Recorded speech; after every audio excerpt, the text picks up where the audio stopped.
मेरा कोई नहीं है आपके सिवा। तो जो जो आपने अपना मान रखा वो सब वो घसीट लेंगे, क्योंकि वो कर तुम अकर तुम अन्यथा कर तुम सर्व समर्थ है। दो प्रकार से, या अंदर से विवेक से वैराग्य प्रकट करके, या बाहर से राग ही हटा लेंगे। वो जगह नहीं रखेंगे जिसे आप अपना कह रहे हो। तैयार रहना। और यदि वास्तविक हृदय से ऐसी बात आ जाए तो उसी समय वो महात्मा हो गया। उसी समय करो सद्य, सद्य माने तत्काल, क्षिप्रम भवति धर्मात्मा, उसी समय बहुत जल्दी वो महात्मा बन जाता है। कितना सुंदर सिद्धांत है। रहो न कबहू कतहू कछु मेरो अपनो काम। अब अपने लिए कोई कार्य नहीं रह गया है। अपने लिए कितना कार्य था कि संसार में कोई हमारा न रह जाए। लोग रोते हैं इस बात का कि हमें संसार में कोई प्यार नहीं करता, कोई अपना नहीं। तो यही तो सिद्धि है। आओ इधर, हमारे मार्ग में ये लाभ है कि कोई हमें प्यार न करे। भर्तृहरि जी ने भगवान शंकर जब प्रसन्न हुए, प्रकट हुए, तो वरदान मांगा कि कभी कोई सम्मान से मुझे एक टुकड़ा भी न दे, क्योंकि ये सम्मान, ये प्यार प्रभु से विमुख कर देता है। देखो हम जी तुम्हारे बिना जी नहीं सकते, तुम चले गए तो मेरा क्या होगा। अब वो उसकी बात में ही समझो तुम्हें कितना प्यार कर रहा है। वो क्या कह रहा है? तुम चले गए तो मेरा क्या होगा। ये प्यार है। क्या सोच रहा है वो? मेरा क्या होगा। बस पकड़ लो, कोई तुम्हारा नहीं। कोई तुम्हें जो बहुत प्यार करता हो उसकी बात सुनना, उसमें आप अगर विवेक जागृत है तो उसमें गंध मिलेगी केवल स्वार्थ की, केवल स्वार्थ की। कहीं किसी कोने में तुम्हें प्यार नहीं मिलेगा। पूरी प्यार की जो स्वांग भरी वृत्ति है उसमें केवल स्वार्थ नृत्य कर रहा होगा, केवल वासना नृत्य कर रही होगी, केवल कामना का तांडव होगा। बस विवेक से देखना। अगर विवेक नहीं तो सब फंसे हुए तो उसी में है। प्रभु कह रहे हैं कि जब साधक भगवद आश्रय नहीं लेता तो कहीं ना कहीं उसके हृदय में भोक्ता करता भाव बना रहता है, यह अहंकार के कारण। फिर वो विषयों का चिंतन करता है। बहुत ध्यान देने योग्य बात है। विषयों का भोग तो बाद की बात है। हमारी दुर्गति का प्रधान कारण विषय चिंतन है। इसलिए भगवान ने कहा है कि जो मेरा चिंतन करता है निरंतर, उसके लिए मैं सुलभ हो जाता हूं। अनन्य चेता सततम यो माम स्मरति नित्य साहा तस्याहम सुलभा पार्थ। मैं उसके लिए सुलभ हो जाता हूं। अब यहां ध्यान देना है कि विषय क्रिया नहीं हुई, लेकिन केवल चिंतन आपके हृदय को बर्बाद कर देगा। इसलिए कहा गया कि एक क्षण भी भगवत चिंतन छूटा तो हानि हो गई।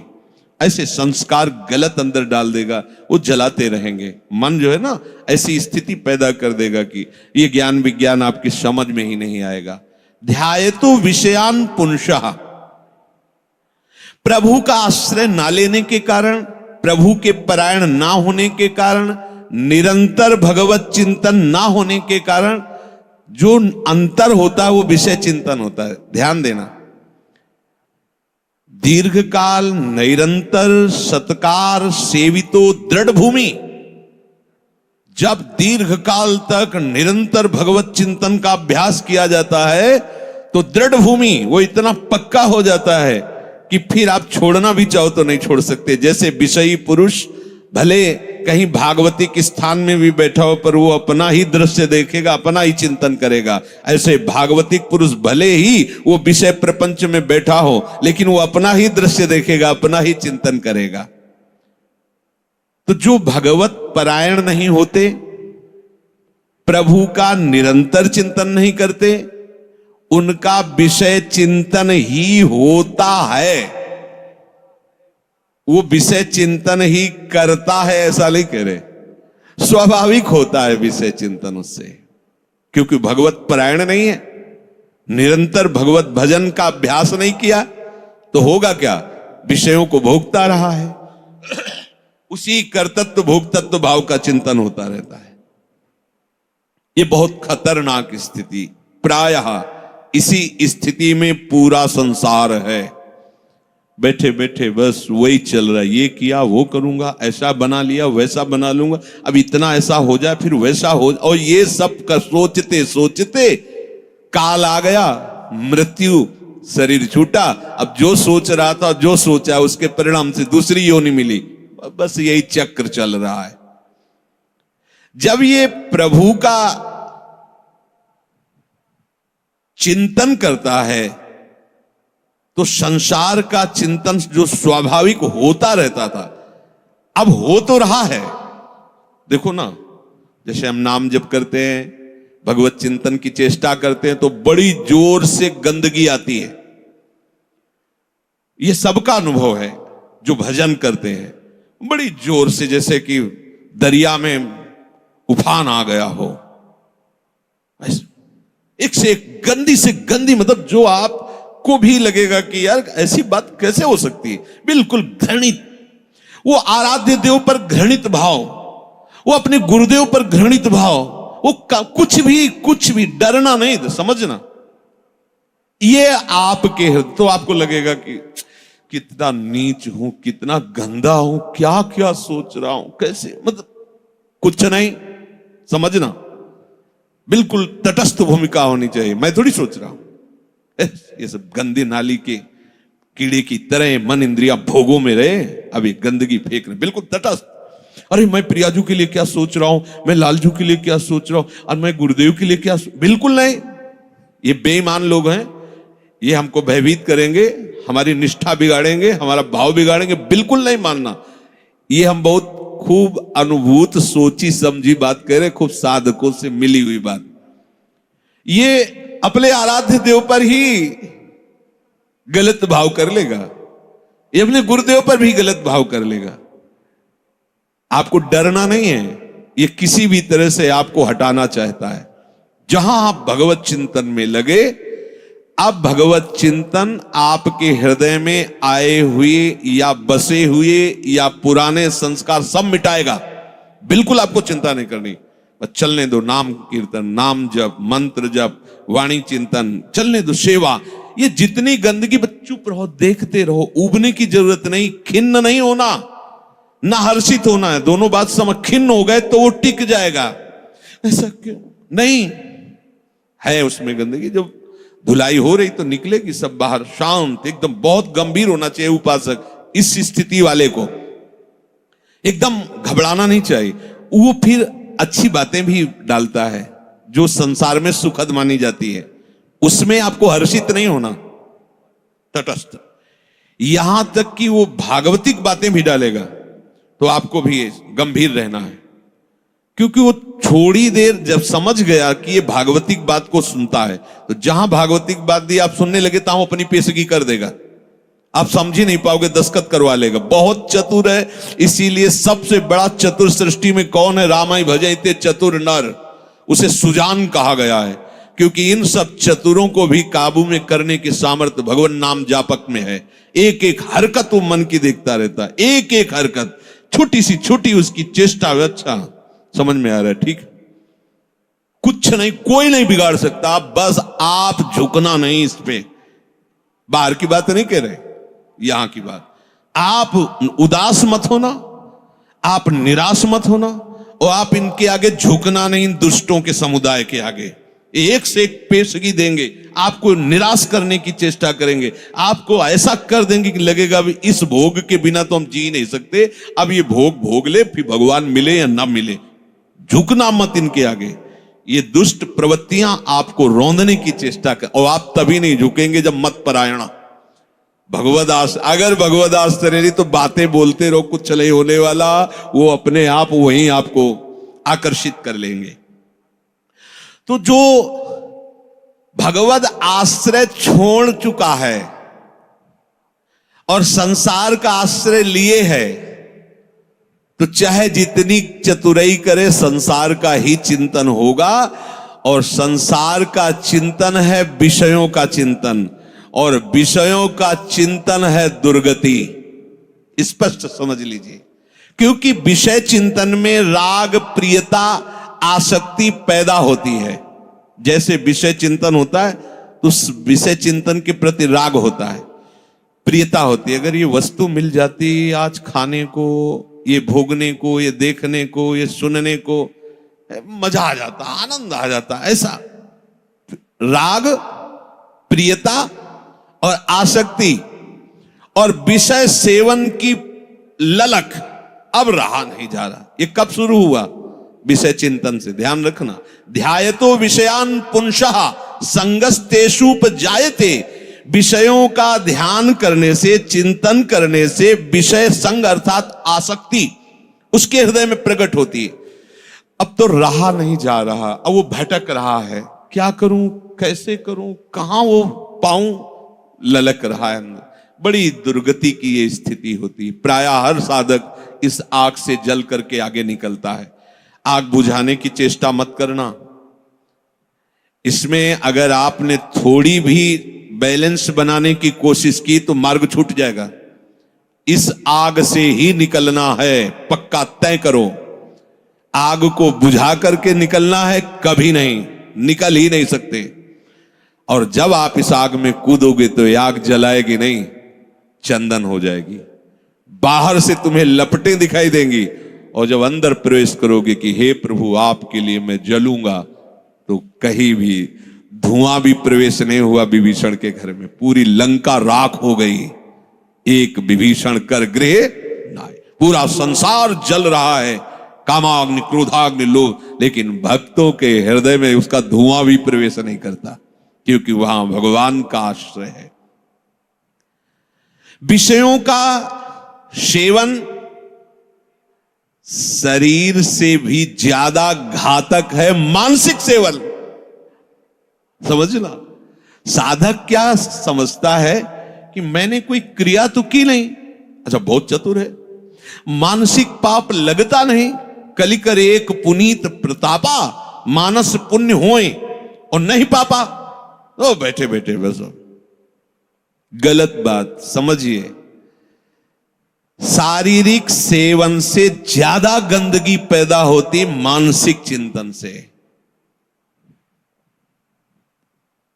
शारीरिक सेवन से उतना सुखासक्ति नहीं पैदा होती जितनी मानसिक चिंतन से। देखना खुद, जब ये मन आपको किसी भोग के लिए आकर्षित कर रहा हो तब देखना कैसा वो सुख देता है, और जब आप उसी भोग को भोग रहे होंगे तब देखना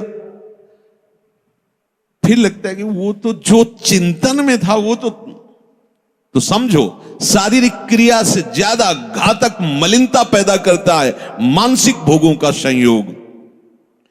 उसमें विषयों की विशेष आसक्ति पैदा हो जाती है। वो ऐसी प्रियता होती कि बार बार हृदय को चूर चूर करती रहती है। तब देखो ना, संसारिक पुरुषों को देखो ना, अब वो विषय सेवन करे चाहे ना करे, विषय राग उसका नाश कर चुका। ये बहुत समझने की बात है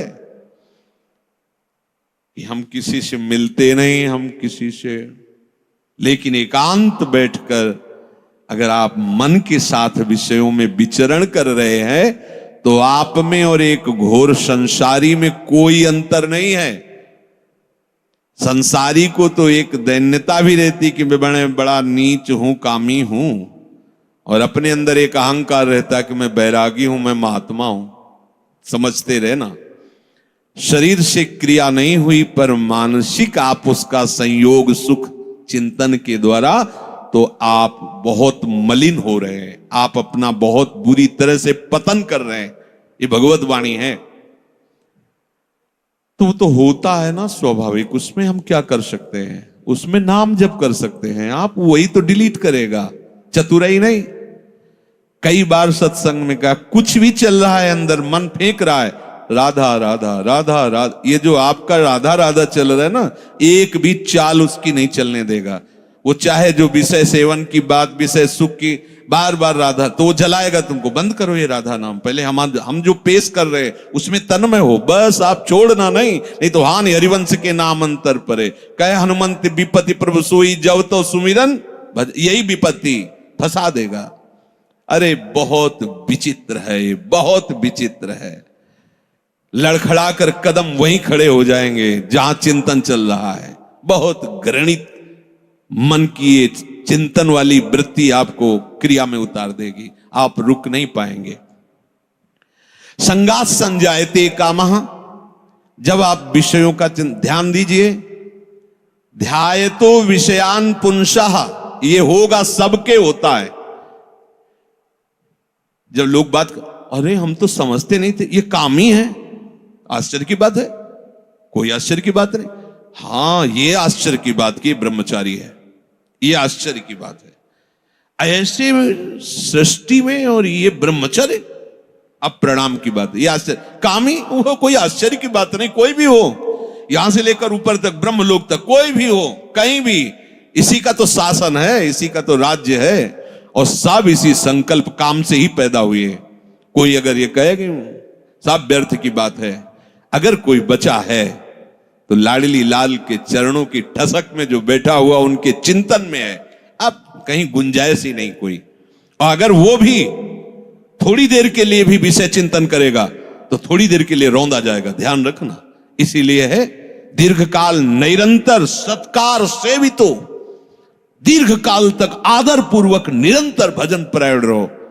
जगह ही नहीं रहेगी, सब डिलीट, सब खत्म हो गया।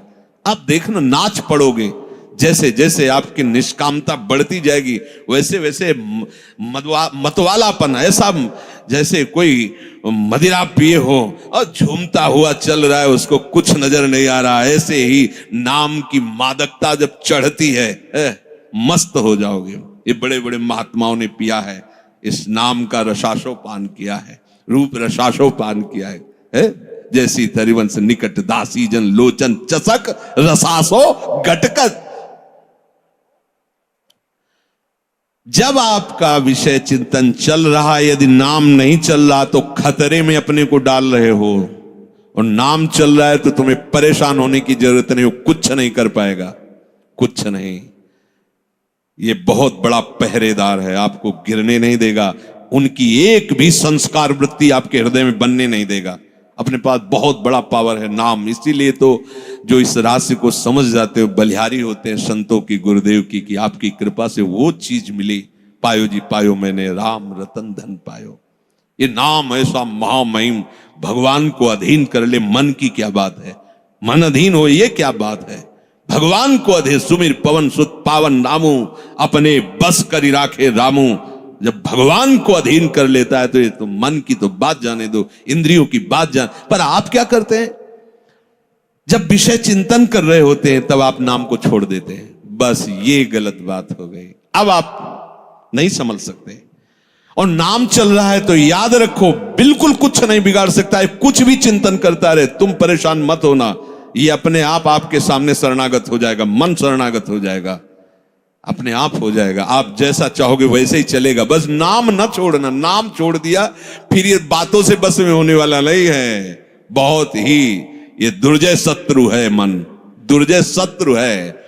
नाम की कृपा से जब ये मित्र बन जाता है तो इससे बड़ा सुख देने वाला भी कोई नहीं होता, ये भी बात समझ लेना। और जब नाम नहीं चलता है, विषयों का चिंतन करता है, तो इससे बड़ा दुख देने वाला कोई दुश्मन नहीं है। संगास्तेषु उपजायते, ये मन चिंतन करके विषयों में राग पैदा कर देता है।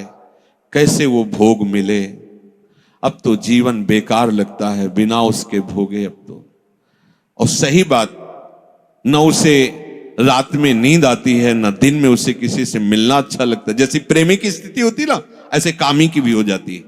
बस उसको वही बात, कब मिले, कब देखूं, कब भोगूं, बस अंदर जिस विषय में तन्मय हुआ वो इसी विषय के लिए। अब जब वो प्रबल कामना हो जाती है तो कामात क्रोधो भी जायते। यदि कामना की पूर्ति हो गई तो भयंकर दोष पैदा हो गया, लोभ, और भोगूं और मिलूं, कभी एक क्षण के लिए ये भोग हमसे दूर ना हटे। और कहीं प्रतिकूलता पैदा हो गई तो भयंकर दोष पैदा हो गया, क्रोध। दोनों में हानि है। कामना से कभी किसी का कोई मंगल नहीं हुआ है। अगर काम की पूर्ति होती है तो भयंकर लोभ पैदा हो जाएगा। कैसा लोभ पैदा हो जाए, ये ऐसे ऐसे, इतना नहीं, ये शरीर नहीं, वो शरीर, ये वस्तु नहीं, वो वस्तु, बढ़ता चला जाएगा, वो घोर व्यभिचारी हो जाएगा। और अगर प्रतिकूलता हुई तो क्रोध पैदा हो जाएगा। ऐसा क्रोध पैदा हो जाएगा कि वो जिसको कहता है कि मैं तुम्हें बहुत प्यार करूं, उसी को मार देगा, वो हिंसा कर देगा।